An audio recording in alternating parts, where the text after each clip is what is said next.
오늘의 본문은 시작부터 끝날 때까지 영적인 안목을 강조합니다. 영적인 분별을 하도록 권유를 하는 본문이 바로 오늘의 본문입니다. 그런데 과연 어떤 것이 영적인 안목이고 영분별이고 영안이고 영적인 삶을 사는 것인가? 우리는 질문을 하지 않을 수 없습니다. 영적인 분별을 하는 것을 영안으로 본다라고도 하는데, 영안이라는 말은 분명히 성경적인 말인데도 불구하고 참 잘못 사용되고 있는 말입니다. 영안이라는 말이 성경적이라는 이유는 성경에는 보라 혹은 눈을 뜨라 라는 말들이 참 많이 나오는데, 이 말들의 뜻이 영적으로 봐라 하는 이야기이기 때문입니다. 영적으로 본다는 것은 영안으로 보라라는 말일 테니까 말입니다. 하지만 우리는 종종 영안으로 본다는 것을 마치 미래를 본다든지 아니면 다른 사람의 죄를 본다든지 혹은 악한 영, 귀신을 본다든지 하는 것으로 오해를 하는 경우가 있습니다. 이것은 은사와 영안을 착각하는 대표적인 예가 됩니다. 이를테면 엘리사의 종 게하시가 아람 왕의 군대가 이스라엘을 포위하고 있을 때 엘리사의 기도로 말미암아 눈이 열려서 천군 천마를 보는 그런 경험을 하게 되는데, 이런 것은 아주 특별한 경우지 성경이, 특히 신약이 말씀하시는 영안에 해당하는 경우가 아니라는 것입니다. 우리가 유의해야 할 것은 성경이 영적으로 보라, 분별하라 하고 이야기하실 때는 그 말을 듣는 대상이 특정한 대상이라기보다는, 특정한 개인이라기보다는 믿는 모든 성도들을 향한 말씀을 하고 계시다는 것입니다. 그 이야기는 반대로 모든 성도들이 영적인 눈으로 볼 수 있어야 한다는 말을 반증한다는 것입니다. 모든 성도가 영적으로 볼 수 있다는 말입니다. 하나님께서 볼 수도 없는 사람들한테 영적으로 보라 라고 명령을 하실 리는 없기 때문입니다. 하지만 은사는 받은 사람마다 하나님이 사용하시는 용도에 따라 다른 은사를 받게 되는 것입니다.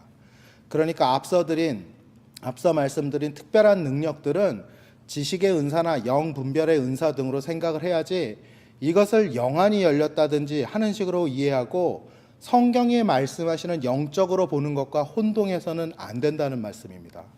영적으로 보는 것은 모든 성도가 행해야 할 일입니다. 그리고 이것이 성경이 말씀하시는 영적으로 보는 것, 그 영안의 의미가 됩니다. 또 오해를 하는 일 중 하나가 이런 특별한 은사를 받은 사람들이나 능력에 큰 의미를 부여하려고 하는 사람들이 많다는 것입니다. 하지만 생각을 해보시기 바랍니다. 하나님께서 믿는 사람들 모두와 교회의 충만한 은혜를 위해서 허락하신 영적인 안목과 단지 몇몇 사람들을 들어쓰시면서 교회의 사역을 돕기 위해 부어주신 특별한 은사 중에 무엇이 더 귀한 것입니까? 저는 둘 다 귀하고 중요한 것이라고 생각합니다. 하지만 굳이 들자면 모든 사람에게 하나님께서 허락하신 영적인 안목이 훨씬 더 중요한 것이라고 생각합니다. 그러니 오늘의 말씀을 보시면서 이런 신비적이고 은사적인 의미로의 영안만을 생각하시지 마시고, 하나님께서 우리 모두에게 허락하신 영안, 당연히 믿는 사람으로서 사용해야 될 믿는 자의 능력으로서의 영분별의 능력을 염두에 두시고 본문을 읽어가시면 좋을 것이라 믿습니다. 오늘의 본문은 말씀드린 대로 영안에 관해서입니다. 영안으로 주목해야 하는 대상에 관해서 말씀하시고, 영안으로 분별해서 무엇을 해야 하는가에 대해서 말씀하시며, 그리고 또한 그런 영 분별의 결과가 우리의 삶 속에 어떻게 드러나는지 말씀하십니다. 하지만 본문을 유심히 읽어보신 분들은 눈치를 채셨겠지만, 오늘의 본문에는 한국말로는 영안이라는 말도 눈을 뜨고라도 하는 그런 표현도 나와 있지 않습니다. 그런데 왜 제가 오늘의 본문이 영안에 관한 것이라고 말씀을 드리는지 의아해 하실 분들도 분명히 계실 것입니다. 이에 대해서는 한 절씩 짚어가면서 살펴보기로 하겠습니다. 먼저 오늘의 본문은 그런즉이라는 접속사로 시작합니다. 이 말씀은 앞에 바울 사도께서 끝맺음을 하시던 말씀과 연결이 되는 시작을 뜻하는 것인데, 지난 끝 시간의 주제였던 열매를 맺는 삶, 즉 열매를 맺으려면 이라는 말씀으로 바울 사도는 오늘의 본문을 이어가시는 것입니다. 그리고 말씀하시기를 너희가 어떻게 행할지를 자세히 주의하여라고 말씀하시는데, 여기서 주의하여라고 번역된 단어가 바로 눈으로 보다라는 뜻의 블레페테라는 단어를 쓰고 있는 것입니다. 이 말은 영적으로 보다라는 뜻으로 성경에 두루 사용이 되는 말입니다. 그러니까 열매 맺는 삶을 살기 위해서는, 우리 삶 속에 하나님의 열매가 맺히기 위해서는 영안으로 봐야 한다라는 말로 우리가 이해를 하면서 이 본문을 읽어가시면 됩니다. 그런데 이 말을 수식하는 말이 엄정하게 아주 주의 깊게라는 뜻의 아크리보스라는 말을 사용하고 계십니다. 그러니까 바울 사도가 오늘의 본문을 열어가시는 뜻은 영의 눈으로 보는 것도 대충 보는 것이 아니라 아주 엄정하게 분별하면서 보라. 그러면 너의 삶 속에 열매가 맺힐 것이다 라고 말씀을 하시는 것입니다. 그런데 이렇게 엄정하게 분별하면서 관찰해야 되는 대상이 무엇이라고 성경이 적고 있습니까? 우리가 여기에 굉장히 주의를 해야 됩니다. 그것은 바로 우리 자신들이 어떻게 행하는지, 우리 자신들이 어떻게 말하는지, 우리 자신들이 어떻게 생각하는지 분별하면서 보라라고 하고 계시고 있다는 것입니다. 우리가 과연 어떻게 행동하는가, 말하는가, 어떻게 느끼는가를 보면 우리가 과연 하나님 뜻에 맞게 가고 있는지 알 수 있기 때문입니다. 하나님을 믿는다고 입으로 고백하면서도 탐욕의 죄, 폭력의 죄, 미움의 죄, 음란의 죄에 빠질 수 있습니다. 그리고 자신이 그런 죄에 빠져 있는지도 모를 수도 있습니다.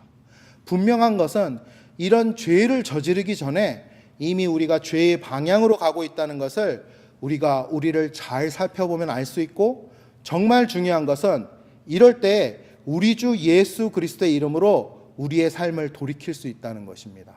그것이 성경이 말씀하시는 회개의 뜻입니다. 그리고 그것이 성경이 말씀하시는 지혜 있는 자들의 행동이라는 것입니다. 지혜 있는 자들은 남들을 보느라 시간을 낭비하지 않습니다. 지혜 있는 자들은 남들과 자신을 비교하느라 시간과 에너지를 쓰는 대신에 자기 자신이 어떻게 행하고 있는가, 특히나 내가 과연 올바른 방향으로 가고 있는가를 끊임없이 점검합니다. 하지만 어리석은 사람들은 자기 자신이 스스로 이 정도면 괜찮다는 기준을 세우고 그 기준에 맞춰 남들과 끊임없이 자신을 비교하기 시작합니다. 남들보다 자기가 못하다고 느끼면 죽을 것처럼 괴로워하지만 그것도 잠시 내가 그래도 저 사람보다는 낫지 라면서 자기를 위안하는 것이 어리석은 자들의 특징입니다. 내가 죄인이지 하다가도 그래도 내가 저 인간보다는 낫지 하면서 위안을 삼는 것은 어리석은 행동이라는 것입니다. 왜 그렇습니까?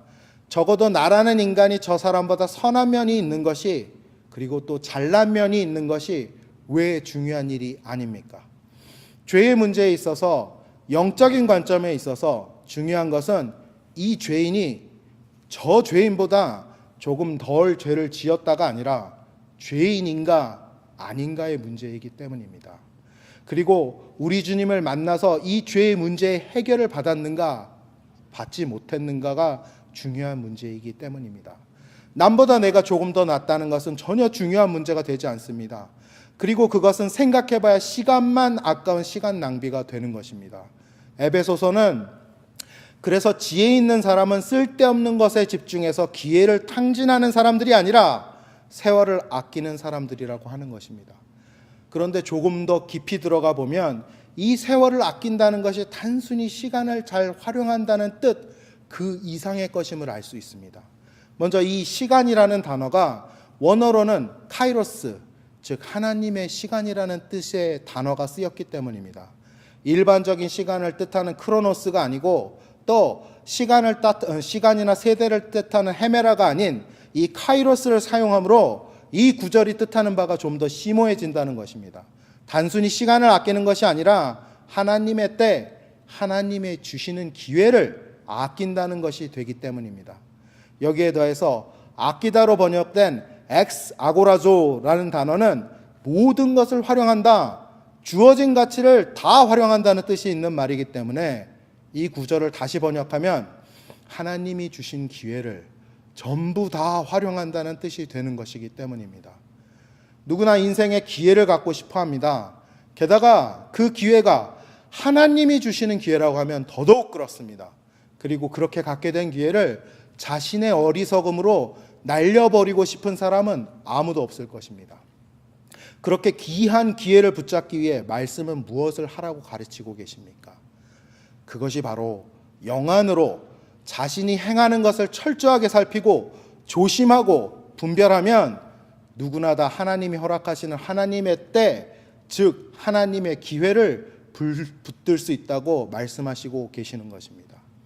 그리고 더더욱 우리가 그렇게 해야 될 이유로 때가 악하다고 하시는데, 이 때라는 단어는 세대로 해석할 수 있는 헤메라라는 단어를 쓰고 있으니 이 세대가 악하니 우리들의 말과 행동을 엄정하게 영적으로 분별하고 조심하고 그렇게 하면 하나님이 주시는 기회를 붙들 수 있다는 말로 우리는 오늘의 본문의 시작을 이해할 수 있을 것입니다.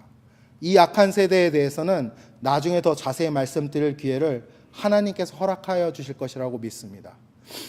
그런데 이렇게 영적으로 분별을 하고 하나님이 허락하신 기회를 얻고 난 후에 오게 되는 것으로 말씀이 적고 있는 것이 무엇인가 하면 하나님의 뜻을 이해하게 된다는 것을 적고 있습니다. 17절은 이렇게 적고 있습니다. 그러므로 어리석은 자가 되지 말고 오직 주의 뜻이 무엇인지 이해하라. 어리석은 자는 누굽니까? 세월을 낭비하는 자, 하나님이 주신 기회를 잃어버리는 자입니다. 그렇다면 어리석은 자가 아닌 지혜로운 사람은 어떤 사람입니까? 세월을 아끼는 자, 하나님이 주신 기회를 붙드는 자입니다. 그런 지혜로운 사람이 무엇을 얻게 된다고 말씀이 적고 있습니까?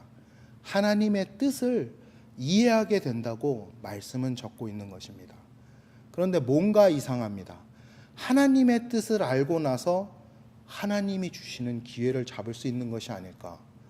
알아야 뭘 하는 법인데 하나님의 뜻을 먼저 알아야 하나님의 때 하나님이 주시는 귀한 기회를 붙들게 되는 것이 아닌가? 인간적인 상식으로는 그렇게 생각이 되기 때문입니다. 하지만 바울 사도께서는 하나님의 뜻을 안다는 것을 하나님이 주신 기회를 잡는 것 뒤에 놓고 계신 것을 우리는 볼 수 있습니다.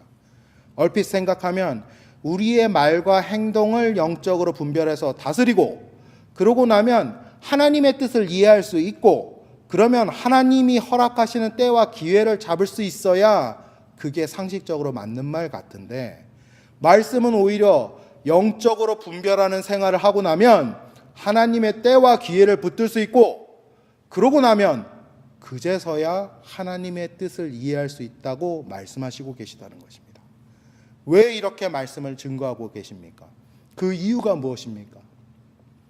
첫째, 하나님의 뜻은 우리 같은 인간이 쉽게 이해할 수 없는 넓이와 깊이와 높이를 가지기 때문입니다. 이사야서 55장 9절은 이렇게 적고 있습니다. 하늘이 땅보다 높음 같이 내 길은 너희 길보다 높으며 내 생각은 너희 생각보다 높으니라. 그렇습니다. 하나님의 뜻은 우리 같은 피조물이 어떻게 쉽게 이해할 수 있는 것이 아닙니다. 그래서 성경은 하나님의 뜻을 계시한다고 하는 계시를 말씀하십니다. 계시란 것은 우리에게 밝히 보이신다는 뜻으로 도무지 우리 수준으로는 알 수 없는 하나님의 뜻을 하나님께서 직접 우리에게 알 수 있도록 밝혀서 보이신다고 하시는 것입니다. 그러니까 계시가 없이는 인간이 하나님의 뜻을 알기란 불가능하다는 것이 맞는 이해가 될 것입니다. 그런데 왜 바울 사도는 하나님의 뜻을 이해하라고 말씀하십니까? 어차피 크고 높으신 하나님의 뜻을 인간이 알기엔 턱없이 부족하다면 왜 어떻게 하나님의 뜻을 이해하라고 하시는 것입니까? 그 답은 이 이해라는 말에 있습니다. 이 이해라는 말은 순이에이미라는 말입니다. 이 말은 다같이라는 뜻의 순과 말과 그리고 보내다 혹은 세우다라는 뜻의 피에이미가 합쳐진 말입니다.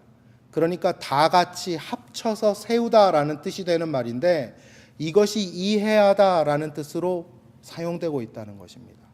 그럼 우리는 바울 사도가 말씀하시는 하나님의 뜻을 이해하는 법이 어떤 것인지 조금씩 이해할 수 있게 됩니다.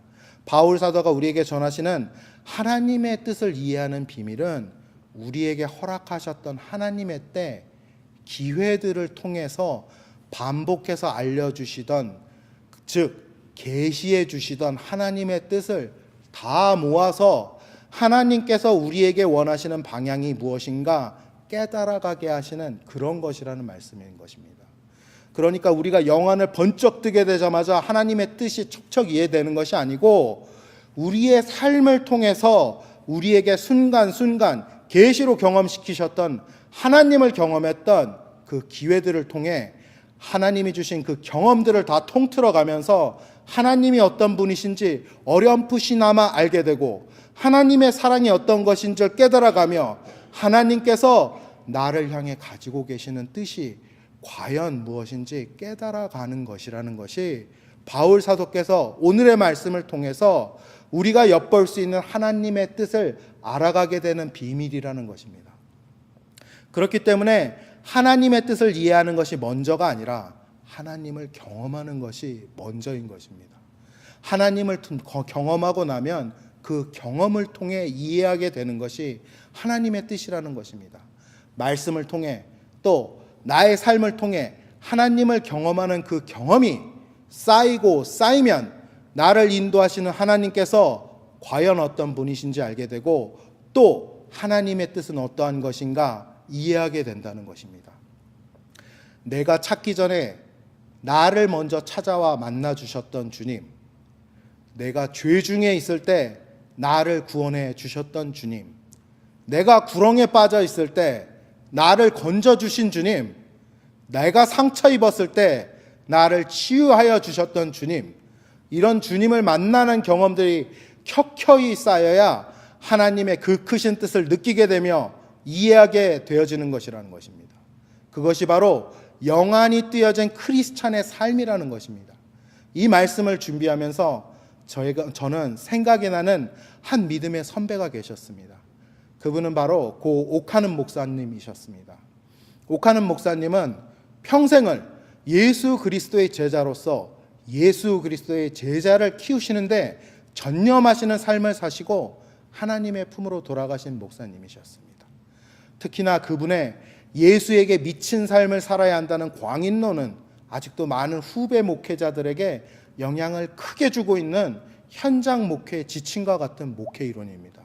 그분의 주장인 복음에 미치고 양육에 미치고 비전에 미치고는 이 세 가지에 미쳐야 제자를 양육시킬 수 있다고 하는 그런 목회 이론은 실제로도 복음에 미치고 양육에 미치고 비전에 미치고, 즉 예수 그리스도에 미쳐서 한평생을 살아간 옥하는 목사님의 삶과 목회가 고스란히 묻어있는 말씀이기 때문에 더 울림이 크고 아직까지도 우리에게 깊은 감동을 주고 있습니다.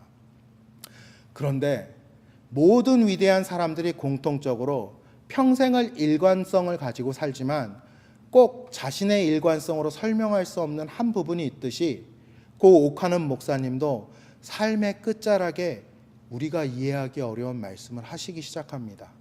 대표적인 것이 내가 목회를 잘못했어, 나는 목회를 실패했어, 그렇게 말씀하시는 자책의 말씀입니다.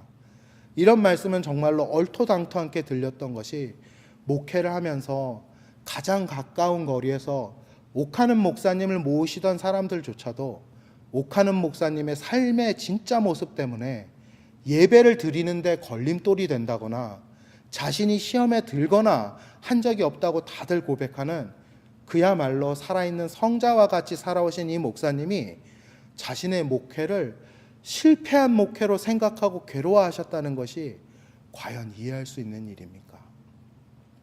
성도들도 다들 사랑하시고 또 존경하는데, 그리고 자신들의 삶의 모범으로 삼는 그런 위대한 목회자인 이 옥하는 목사님이 자신의 목회가 실패한 목회다, 나는 실패한 목회자다라고 생각하시고 괴로워하셨다는 것이 이해가 되는 이야기냔 말입니다. 저는 이 말씀을 영적인 거인의 겸손으로만 받아들였지 왜 이분께서 그렇게 말씀하셨는지 도무지 이해를 하지 못하고 있었습니다. 하지만 목사님이 말년에 하셨던 이야기를 듣고 왜 목사님께서 이런 말씀을 하셨는지 조금씩 이해가 가기 시작했습니다.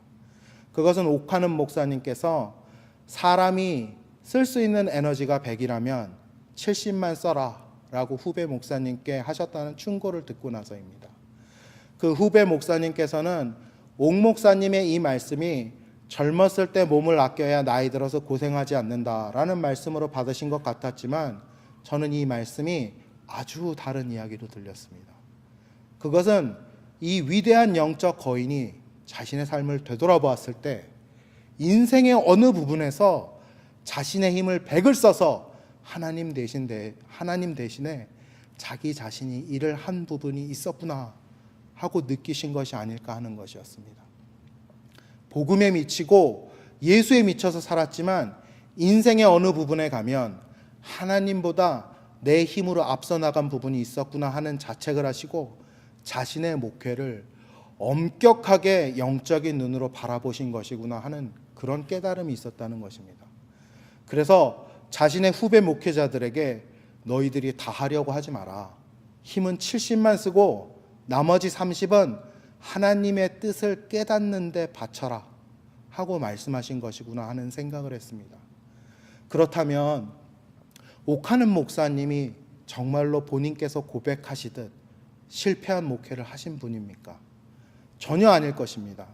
오히려 고인께서 고백하시는 내가 목회를 잘못했어, 내가 하나님 젖혀놓고 내 힘을 100을 썼어, 그게 잘못됐어 라고 하시는 자책은 돌아가신 목회자 옥하늠의 위대함을 더 돋보이게 만드는 증거지 흠이 아닐 것입니다.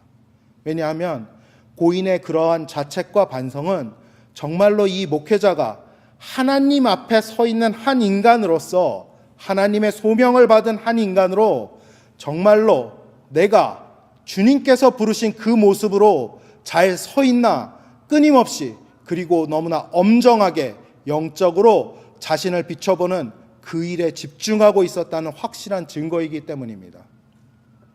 여러분, 사람은 언제나 사람은 누구나 언젠가는 모두 다 하나님 앞에 다시 서게 돼 있습니다. 현대 의술이 발달해서 이제는 사람이 120세까지 살 수 있다고 합니다. 하지만 그 이야기는 이 땅 위에서 120년을 지내고 나면 그 후에 모든 인간은 하나님 앞에 서게 된다는 이야기일 뿐입니다. 옥하는 목사님의 말년에 이런 자책어린 고백은 하나님 앞에 다시 서시기 전에 본인을 자신이 스스로 영적으로 철저하게 조명하고 주님 앞에 또 성도와 교회 앞에 회개할 것은 회개하고 남겨줄 것은 남겨주는 그런 과정을 목회의 시작부터 하늘나라 가실 때까지 놓지 않으셨다는 것을 보여주시는 것입니다. 또한 오늘의 본문에서 사도 바울도 우리에게 이것과 똑같은 정말 중요한 거룩한 비밀을 말씀해 주신 것입니다. 우리의 영적인 삶의 시작은 우리의 말과 생각과 행동을 복음의 기준으로 엄정하게 영적인 눈으로 분별해 보는 것부터 시작한다는 것입니다.